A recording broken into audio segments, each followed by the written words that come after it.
Thanks. After spending weeks inside an ICE detention center in Texas, a Valley mother and her son are back at home tonight. Yeah, we first brought you this story last month following an arrest and protest in front of a Tempe school. Now, 2 weeks later, Representative Greg Stanton spoke to 12 News journalist Tiani Jadalang with an update on the family. Tiani? Mark Caribe, Representative Stanton was able to speak with Margot Paredes throughout her time in the ICE facility. And it was through the 1997 Flores settlement agreement that the congressman was able to advocate for the Tempe family's release.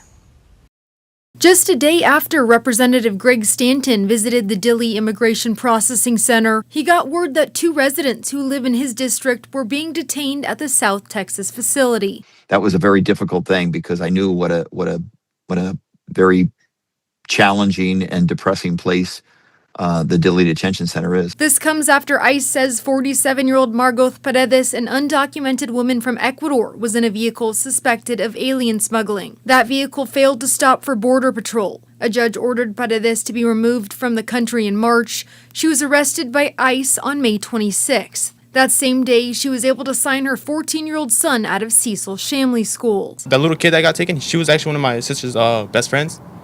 Yeah, so she was pretty scared. Made my mom kind of scared too.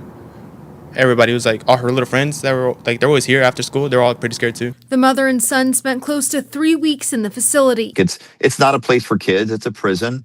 A prison-like environment. But thanks to the help of Texas Congressman Joaquin Castro, Stanton was able to speak to Paredes throughout her time in Texas. That I was able to talk to her directly and hear what she was experiencing. And she made it clear that Dylan, her young son, was going through a very traumatic experience, crying every single day. The 14-year-old was detained with his mother just days before his 8th grade graduation. Representative Stanton was able to put a formal letter of inquiry into ICE, pushing for their release. They made it clear that because of the legal situation, there was no immediate order of removal from the country. The Arizona congressman said it was through the Flores settlement agreement that the 2 were able to be released. The Flores settlement said that children don't belong in detention and that they need to be in the least restrictive environment, and detention is obviously a highly restrictive environment, and so they should not be in detention any more than 20 days. You have to have a resolution to get them out of detention